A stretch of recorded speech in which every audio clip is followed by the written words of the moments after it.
2, action. Assalamualaikum warahmatullahi wabarakatuh. Waalaikumsalam. Jumpa lagi dalam Bisa Bagus, bincang santai bersama Gus. Satu acara yang diinisiasi oleh kawan-kawan PPID dan Humas dalam rangka menggali potensi-potensi dalam rangka mengupayakan berbagai kalangan untuk bisa berbicara tentang bagaimana Kementerian Agama Kota Malang ini menjadi lebih baik dan lebih baik lagi. Sore ini kita spesial di NK Cafe mana ini Karangploso dengan view yang lumayan karena ini bentuk penghormatan kepada tamu kita senior yaitu Pak Chandra Ahmadi SE. Beliau sebentar lagi sudah purna per 1 November. Karenanya kita ajak ngobrol hari ini. Saat ini beliau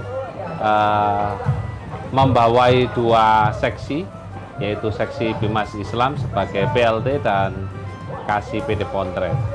Kita perlu mendengarkan banyak pesan-pesan dari pengalaman beliau mengabdi untuk umat selama di Kementerian Agama ini, agar kemudian kita yang melanjutkan perjuangan beliau ini bisa mendapatkan nilai-nilai terbaik dan bisa meneladani setiap nilai-nilai baik dari siapapun, utamanya dari senior-senior kita.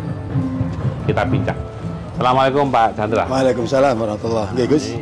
Pak Chandra ini mulai ASN atau PNS sejak tahun berapa? 1994. 94. Berarti terhitung sampai nanti pensiun berapa tahun? 29 tahun 8 bulan.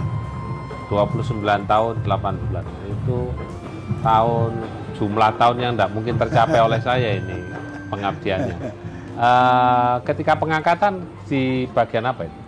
Saya masuk di Kemenak tahun 94 itu langsung ditempatkan di bagian keuangan. Keuangan. Setelah keuangan, saya sempat menjadi pimpinan di keuangan, jadi kepala urusan. Kemudian eselon 5 itu dihapus. Saya kemudian di perencanaan tahun 2004 sampai dengan 2008.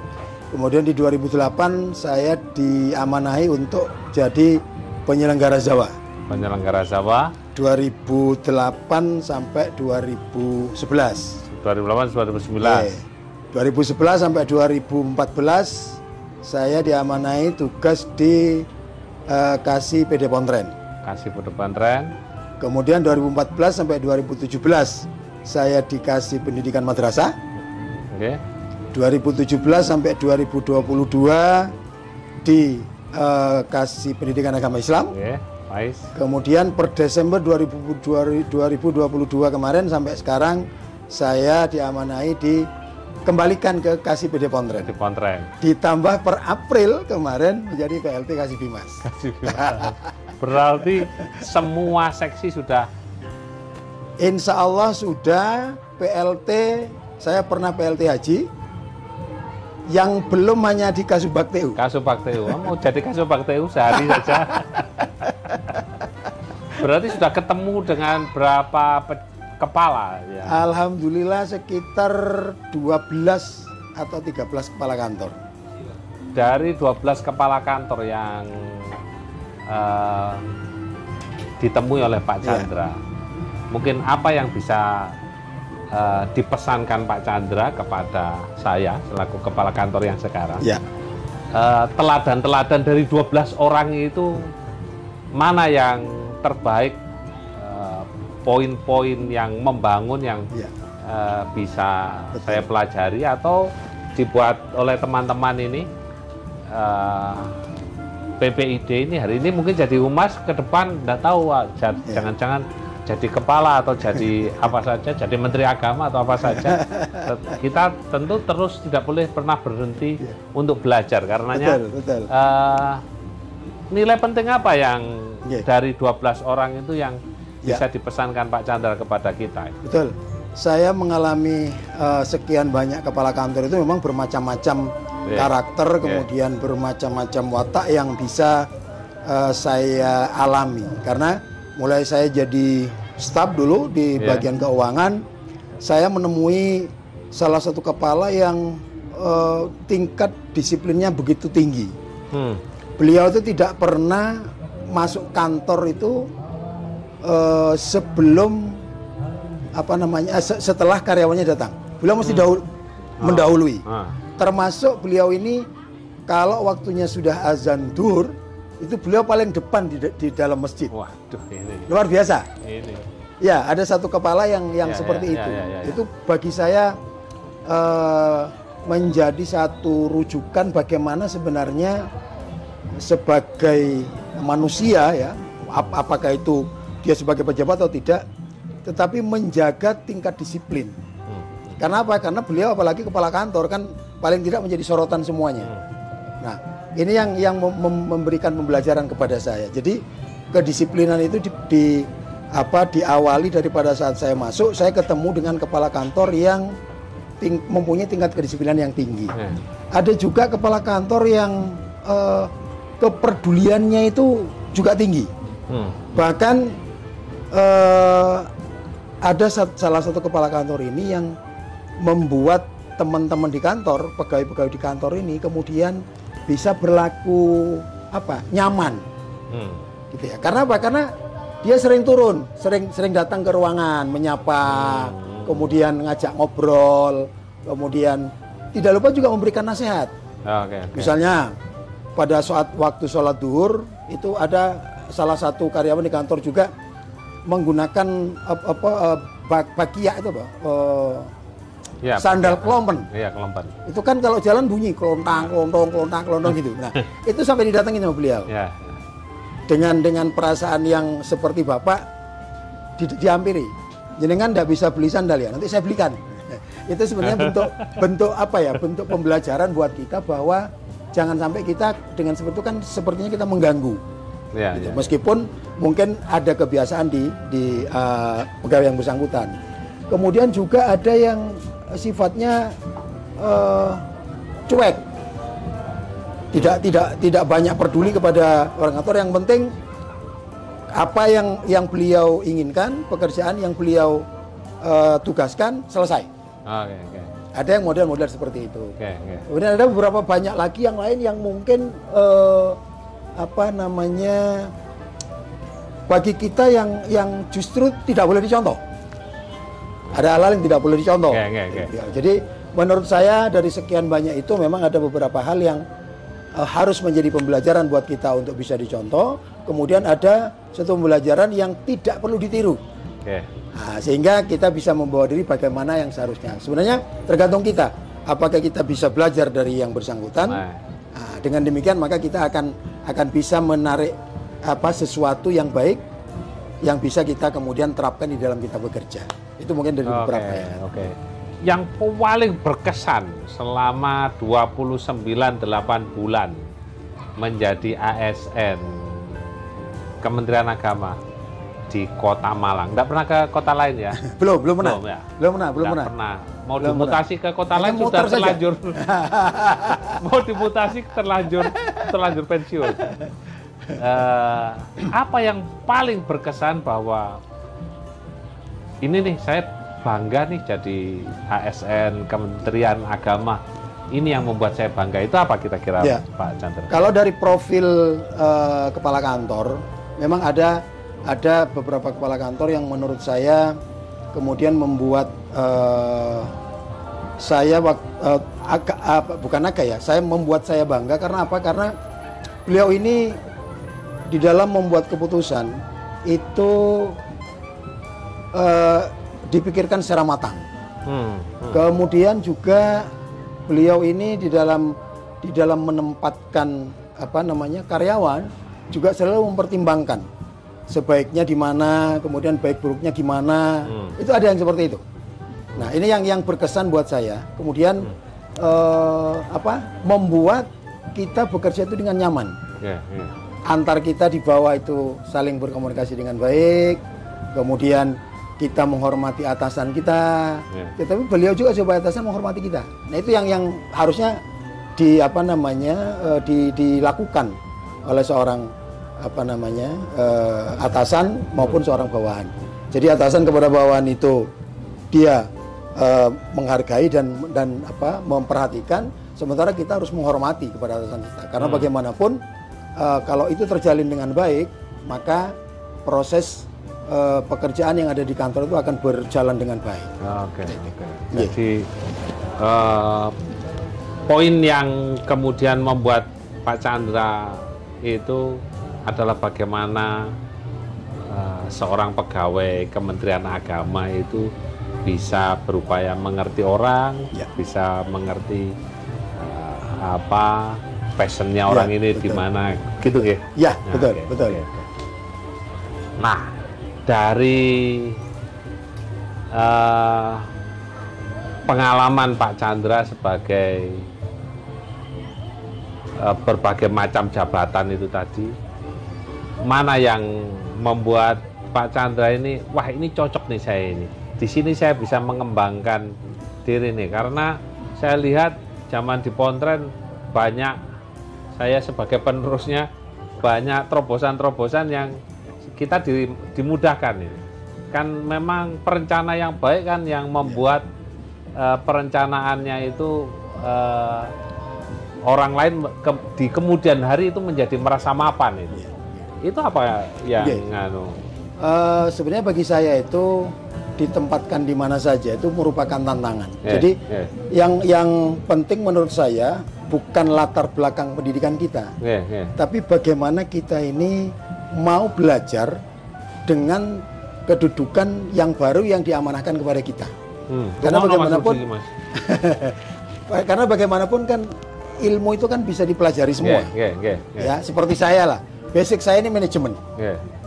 Basic saya di manajemen. Harusnya kalau menurut tatanan yang ada, saya itu paling cocok itu ada di Subak TU. Itu karena basic saya ada di manajemen. Tetapi karena pimpinan mengamanai saya tidak di situ, ya saya harus belajar sesuatu yang baru.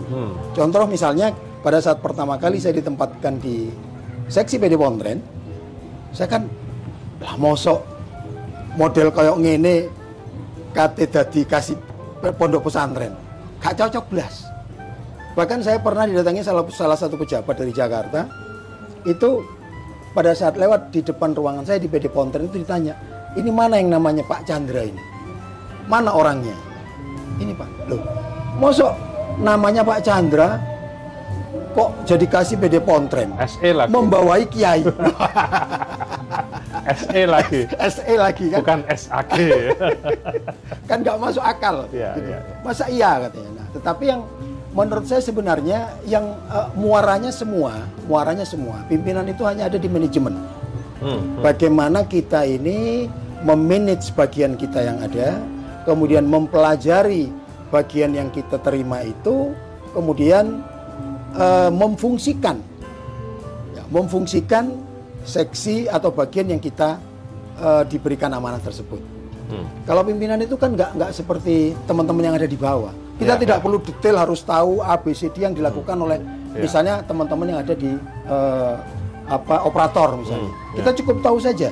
Oh, kalau operator ini pekerjaannya ini. Kalau misalnya bagian administrasi ini pekerjaan ini. Tinggal bagaimana kita memanage agar supaya mereka-mereka yang ada di dalam bagian kita itu bisa berjalan dengan baik untuk bisa melakukan pekerjaan yang diamanahkan di dalam satu seksi itu. Sama di Penma juga begitu kan. Kemudian orang bertanya, apa iya sih sarjana ekonomi iso dadi kasih madrasah? Apa iso ngurusi madrasah? Prinsip saya begini, saya hanya ingin mengajak madrasah ini maju ke depan. Bagaimana proses-proses yang dilakukan agar madrasah ini menjadi tujuan masyarakat untuk mau menyekolahkan putra-putrinya di madrasah. Itu yang saya ambil. urusan pembelajaran, kurikulum, saya punya pengawas yang punya ahlinya. Jadi saya tinggal bagaimana memanage mereka untuk bekerja sesuai dengan fungsinya yang ada. Kalau saya harus ngurusi kurikulum ya nggak ngerti dong. Secara mengaplikasikan ilmu yang kita punya di tempat yang kita ditugaskan di sana. Betul. Sama, jadi kemudian kita terpikir, oh ini yang harus kita lakukan. Oh ini yang harus kita lakukan. Kalau jenengan Gus tadi menyampaikan bahwa pada saat saya di PD Pontren membuka jalan untuk bisa bekerja sama dengan pihak-pihak dari luar, ya sebenarnya itu yang harus kita lakukan.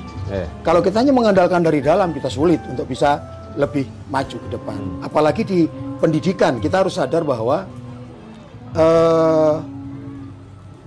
dunia pendidikan itu bukan miliknya Kementerian Agama secara keseluruhan. Core-nya itu ada di Dinas Pendidikan, ada di Kementerian Pendidikan. Kita memang punya lembaga pendidikan. Jadi otomatis kita harus mengikuti mereka, pola-pola mereka bagaimana. Sehingga pendekatannya itu pendekatan ke Dinas Pendidikan atau ke Kementerian Pendidikan. Itu harus kita lakukan. Nah, kalau kemarin di seksi PD Pontren, ini core-nya ada di mana? Ternyata di Pemkot, itu core-nya ada di bagian Kesra. Maka bagian Kesra yang kita ajak untuk bisa kerjasama. Bagaimana kemudian kita beberapa kegiatan, program-program yang ada di Kementerian Agama itu, kita sinergikan dengan mereka. Dan alhamdulillah sekarang juga, sampai dengan sekarang, alhamdulillah di PD Pontren ini kerjasama dengan Pemkot, dalam hal ini bagian Kesra yang tetap jalan. Termasuk Barokai Sarung ini. Termasuk di bagian pendidikan kemarin di PAIS, bagaimana guru-guru PAI kita pada saat mereka harus melakukan PPG gurunya itu, sementara Kemenak tidak punya anggaran untuk itu. Apa? Dari pusat ada surat bahwa ini bisa dibantu oleh anggaran yang ada di daerah. Nah, pendekatannya kemana? Ya, ke Dinas Pendidikan kita harus mendekat. Dan alhamdulillah PPG kita, PAI kita juga dibantu akhirnya, dikeluarkan dari APBD Kota Malang. Nah, ini yang pendekatan-pendekatan itu yang seharusnya kita lakukan. Nah, saya mungkin punya ilmu yang seperti itu untuk bisa mendekatkan ke yang lain.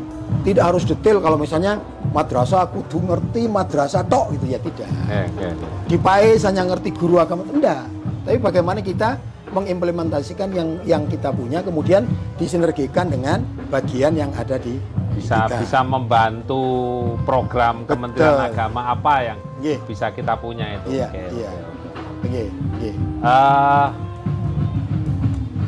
Pernah enggak selama 29 tahun menjadi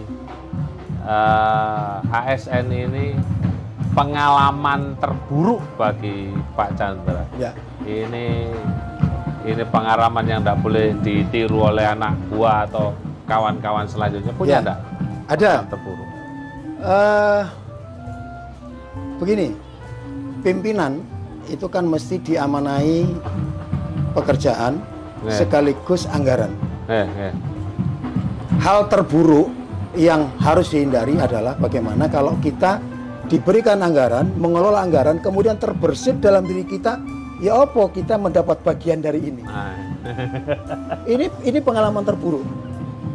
Dan ini tidak bisa dilepas, karena apa? Kita ini manusia, pasti akan ada sisi-sisi negatif yang menginginkan sesuatu dari situ. Itu ada, pastilah, dalam terbersit itu ada. Tapi yang paling penting bagaimana sebenarnya mengikuti lingkungan yang ada. Ya alhamdulillah, saya juga banyak belajar dari beliau ini, di Panjenengan. Untuk kebaikan saya banyak belajar dari beliau. Bagaimana seharusnya kita melakukan kebaikan itu. Jadi pada saat beliau juga sama-sama di eselon 4 dengan saya, ya banyak belajar dari beliau juga. Satu contoh, dan ini memang harusnya dilakukan oleh teman-teman. Nah itu, kemudian juga kalau bagi saya sendiri, pengalaman terburuk bagi saya adalah saya tidak bisa mengimplementasikan atau melakukan sesuatu yang sebenarnya saya bisa. Tapi karena kondisi di dalam lingkungan pada saat itu tidak memungkinkan saya untuk bisa melakukan. Itu yang membuat saya merasa tidak nyaman. Bagi saya merupakan sesuatu yang buruk sebenarnya bagi saya. Karena apa? Saya merasa apa sih? Kemudian saya hanya bekerja seperti ini yang tidak ada manfaat lain yang kemudian saya bisa berikan kepada orang lain. Sebenarnya itu.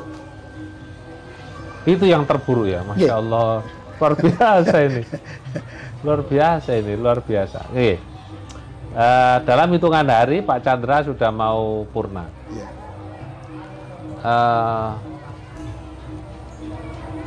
Saya melihat selama ini kawan-kawan senior-senior kita yang sudah purna ini hanya dipasang kalau mau hub Kemenak, itu pun hanya kepala begitu.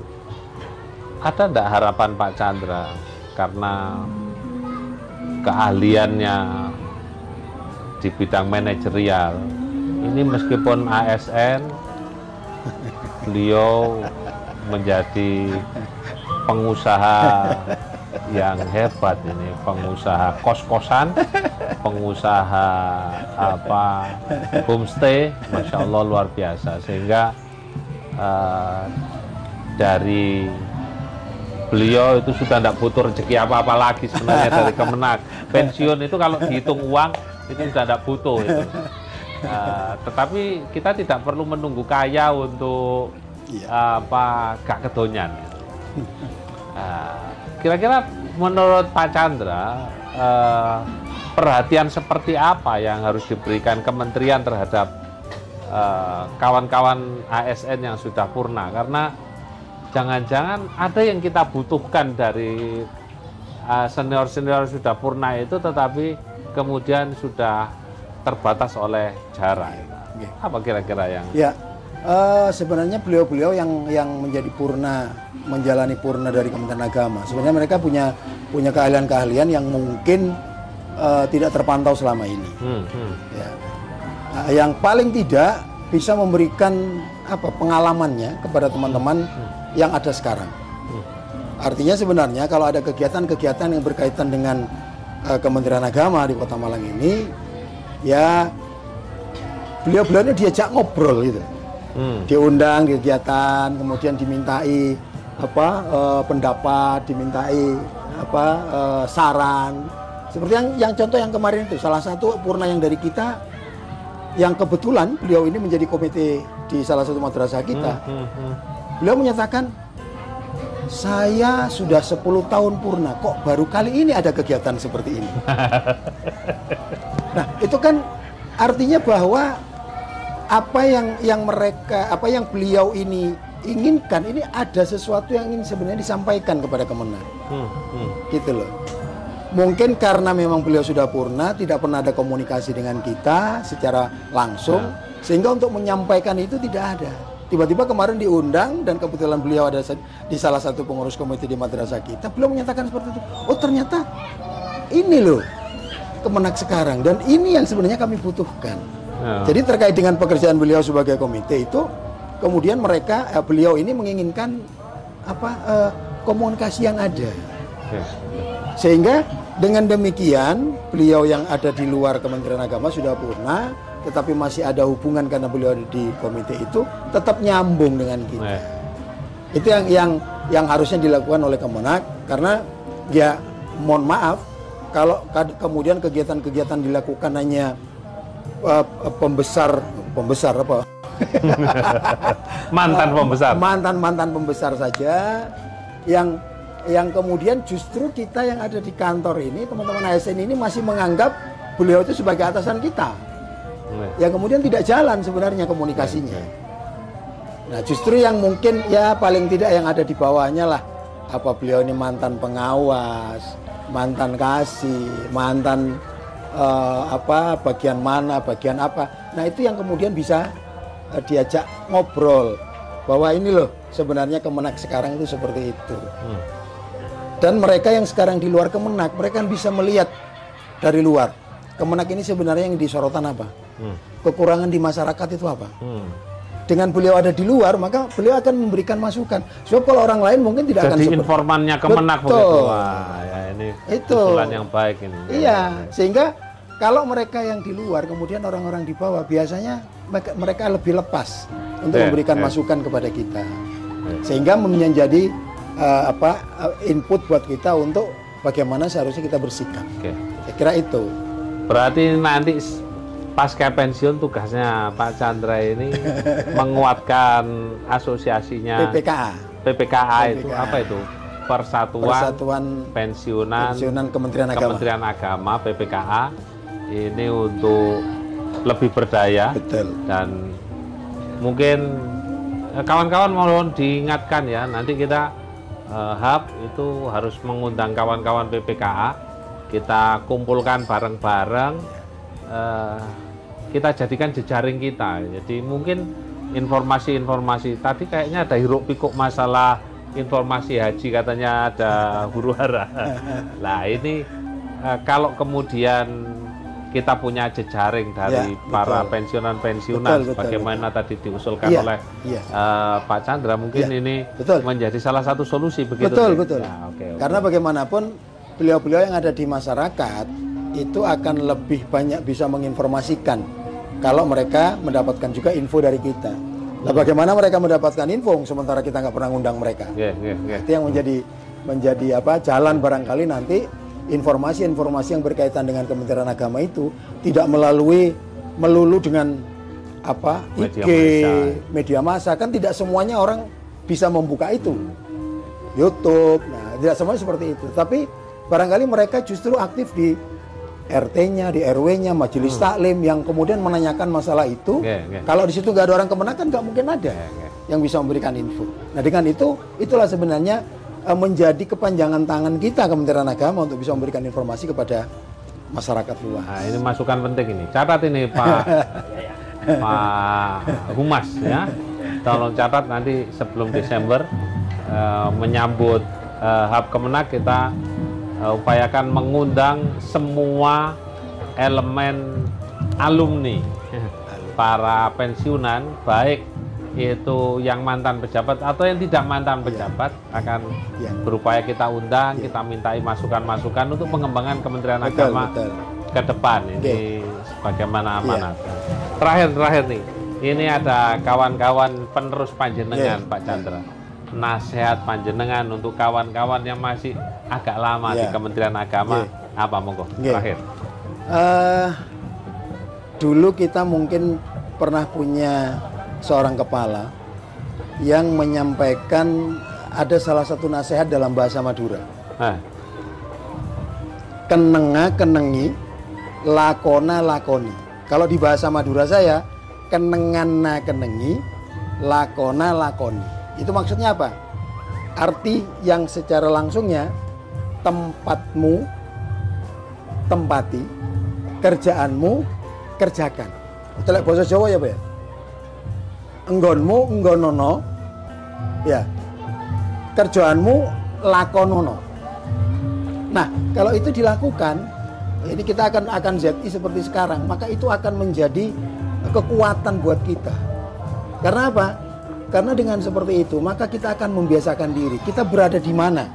Di bagian mana kita? Karena apa? Dengan kita sibuk dengan pekerjaan kita, maka kita tidak akan pernah melihat atau kemudian menilai di tempat lain, bahkan malah ngerasani, nggak perlu.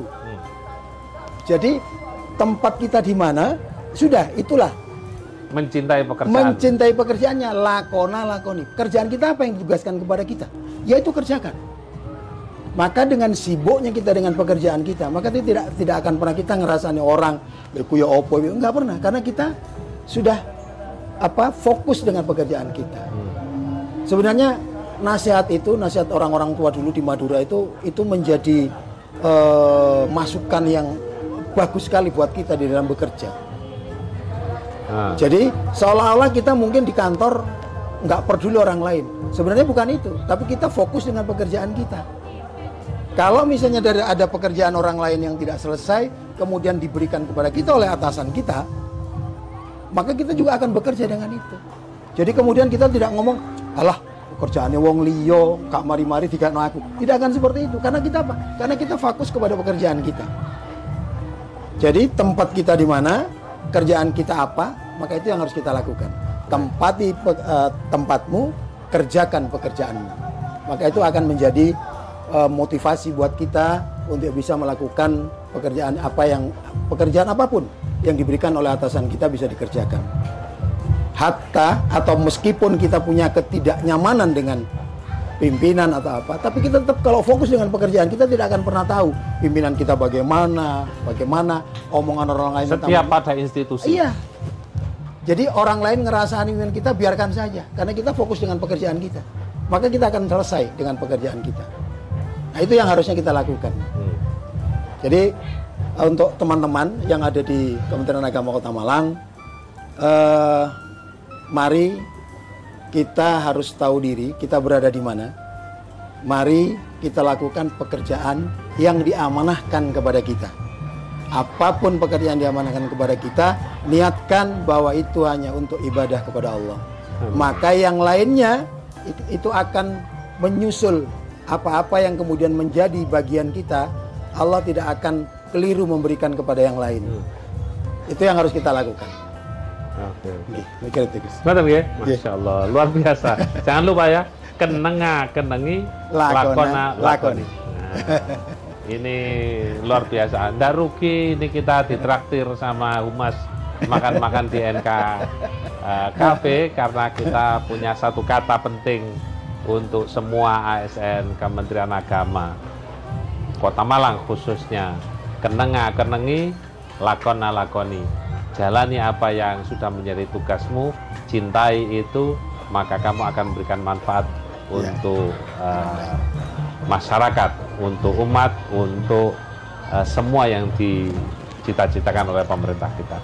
Kawan-kawan, mungkin ini yang bisa kita sampaikan hari ini. Matahari semakin turun, semakin gelap, berarti ini cukup cerita masih sangat panjang ini, karena kita belajar manajemen sama beliau. Ya, kita harapkan beliau tidak membatasi diri dengan pensiunnya itu untuk berbagi ilmu kepada kita semua, karena ilmu manajemen itu sesuatu yang mahal dalam membangun sebuah organisasi, dan tanpa ada ilmu manajemen yang baik tentu organisasi kita tidak akan bisa optimal. Karenanya yang terpenting untuk kita, jangan pernah berhenti belajar kepada siapa saja. Betul. Meskipun kepada orang yang lebih bawah. Betul. Pada kita. Ini salah satunya contoh beliau ini, pengabdiannya kepada Kementerian Agama, meskipun beliau 94 sudah jadi ASN, saya masih katoan cekak itu 94. Ketika saya menjadi pimpinannya beliau menjalani semua amanah-amanah itu dengan baik. Ini salah satu teladan yang harus kita contoh. Kita tidak mengabdi pada orang, kita mengabdi kepada Allah. Kita tidak setia kepada orang, tapi kita setia pada institusi kita, Kementerian Agama yang kita banggakan. Ini yang bisa saya sampaikan. Sekian bisa bagus pada kali ini. Salam integritas. Assalamualaikum warahmatullahi wabarakatuh. Assalamualaikum warahmatullahi wabarakatuh. Salam.